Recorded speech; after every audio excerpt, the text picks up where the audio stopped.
नमस्कार शेतकरी मित्रांनो. आज आमचे मित्र प्रकाश काजवे हुपरी या ठिकाणाहून हा आमचा तंबाखूचा प्लॉट पाहण्यासाठी आलेले आहेत. हे दरवर्षी तंबाखूचा प्लॉट पाहण्यासाठी येतातच.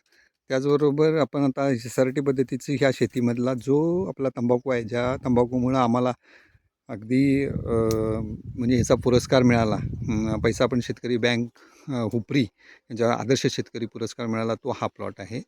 तर आमचे मित्र प्रकाश काजवे आपल्याशी थोडंसं हितगुंज करणार आहेत. काही गोष्टी त्यांना ज्या आवडलेल्या आहेत त्या सांगतो म्हणतायत त्या. तर ते तुम्ही जरा थोडंसं ऐकून घ्यावं सुद्धा. नमस्कार प्रकाश जर. नमस्कार. मी तर प्रकाश काजवे बोलतोय आणि आमचे मित्र अभिनंदन सौंदत्ते यांच्या शेतामध्ये आलेलो आहे आणि माझ्याजवळ जे उभा आहेत ते त्यांचे वाटेकरी आहेत आणि त्यांनी ह्या पद्धतीनं आता हे तुम्ही डोळ्यासमोर दिसायला लागले तंबाखू. हे तंबाखूचं पान मी धरलेलं आहे, जवळजवळ हत्तीच्या कानापेक्षा पण मोठं आहे आणि हे साईज बघितल्यानंतर तुमच्या लक्षात येणारच आहे.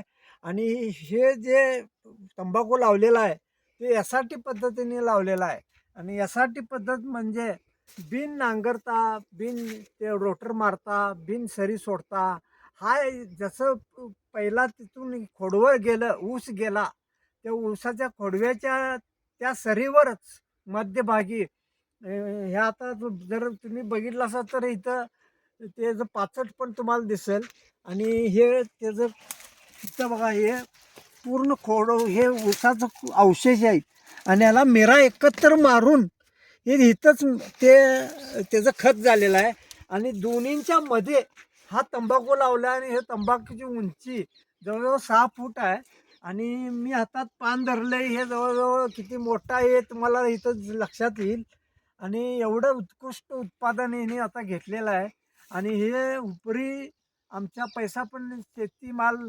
प्रक्रियेनं हे घेतलं तर शिबिर घेतलं तर त्यात तिने हे भाग घेतला होता आणि त्यात त्यांना पहिलाच पुरस्कार मिळालेला आहे आणि ते पुरस्कार पण तुम्हाला दाखवण्यात येईल.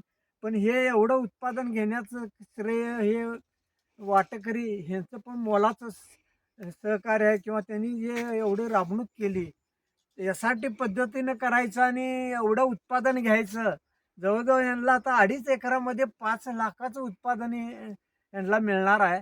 मग ऊसापेक्षा किती, तर ऊसाचं उत्पादन किती होतंय आणि ह्याचं किती उत्पादन होतंय ते बघा. आणि हे 6 महिने याला लागतात आणि ऊसाला 18 महिने लागतात. तर किती फरक आहे. हे 6 महिन्यात पीक पूर्णपणे विकलं जाते, पैसे रोख मिळतात. तर हे 2.5 एकरात 5 लाख रुपये आता उत्पादन घेतील आणि घेणार, ह्यात काय वादच नाही. 150 रुपये भाव पडून यांना ते 5 लाख रुपये किंवा 6 लाख रुपये होतील असं माझी इच्छा आहे आणि सगळ्यांनी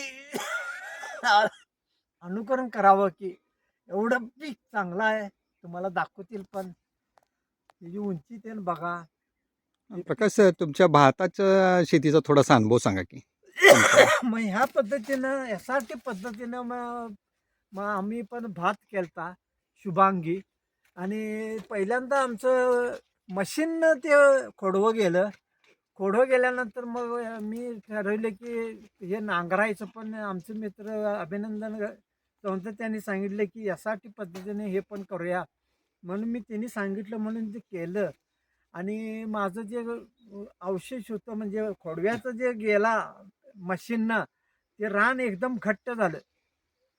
त्याचा फायदा मला भाताला झाला आणि ते अवशेष आहेत ते मेरा एकत्र मारून ते नाहीसं केलं आणि त्याच्यामध्येच माझं भात टोकणलं, बायकांच्याकडून टोकून घेतलं. तर ते आमचं वाटेकरी ते असं म्हणायला लागलं की अशा पद्धतीने काही हे पीक येऊ शकत नाही. तर यासाठी पद्धतीनं ते पीक आमचं 16 गुंठ्यामध्ये 20 पोती युरियाची 20 पोती गच्च भरून वारं देऊन आमचं तेवढं उत्पादन झालं आणि आम्हाला परत त्यात नांगर हे फिरवता आलं नाही त्याच्यात की ट्रॅक्टर ते 500 रुपये घेतात. पण ते काय फिरवायची गरज लागली नाही. त्याचा एक फायदा झाला आणि रान एकदम घट्ट असल्यामुळं आणि जे भाताला अनुकूल होतं त्यामुळं पीक चांगलं निघालं, उत्पादन चांगलं झालं आणि माझा खर्च 16 गुंठ्याला जो 5-6 हजार रुपये खर्च येणार होता.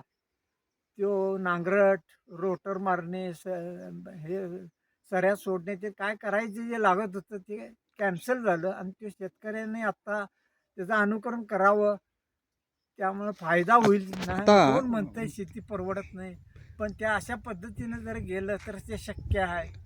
आता प्रकाश सर, कुठं तुम्ही तर ते- भाताचं उत्पन्न घेतल्यानंतर आता त्यांच्यात कुठलं पीक करायचं ठरवलंय, काय केलंय? आता मी ते त्यात परत तिरपण गाठली, हं. बैलाची तिरपण गाठली आणि म्हणजे सरीत भुसभुशीत करून घेतली सरी आणि मग 10,001 माझी कांडी घातली आणि आता ती उगवून येणारच आहे.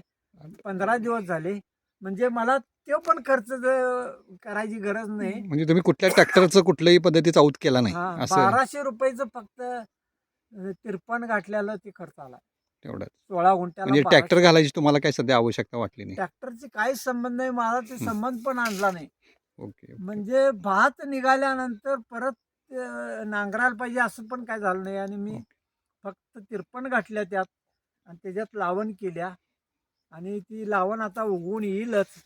मग ती लावण जर आली तर मला मग परत काय ट्रॅक्टरचा ते 7,000 एकरी खर्च येतो. अर्धा एकराला 7,000 आणि 12-13 हजार रुपये एकरी खर्च येणार आहे. तो माझा वाचला okay okay okay okay. Thank you आणि प्रकाश एवढं सर. पीक आलं माझं. ओके प्रकाश सरजी, ओके. तुमच्या ह्याचे पण व्हिडिओ आम्हाला वेळोवेळी शेतकऱ्यांसाठी पाठवा, लावणीचे, पाठवतो. आणि जेणेकरून आणि इतर ती शेतकरी लावण ते पूर्ण आदर्श घेतील. उगवून आल्यानंतर ओके त्याचं ते पाठवलं जाईल ओके आणि ते दाखवलं जाईल की यासाठी पद्धतीनं ऊस पण येऊ शकतोय ओके किंवा भात येऊ शकतोय किंवा गहू येऊ शकतोय. तंबाखू सुद्धा आता तुमच्या समोरच आहे आणि हे तंबाखू म्हणजे रेकॉर्ड ब्रेक तंबाखू आहे. आता बघायला गेलं तर ते 6 फुटाचा आहे आणि पानं म्हणजे आता मी हातात धरलेलंच आहे. ह्याच्यावरनं लक्षात येतं की हे पान किती मोठं आहे, ओके तर उत्पादन किती असेल ओके कल्पना करू शकता सा. Okay okay. Prakash sir, thank you आमच्या शेतीला भेट दिल्याबद्दल. थँक्यू आभार आहे तुमचा पण. ओके. भैया काय काय कसं काय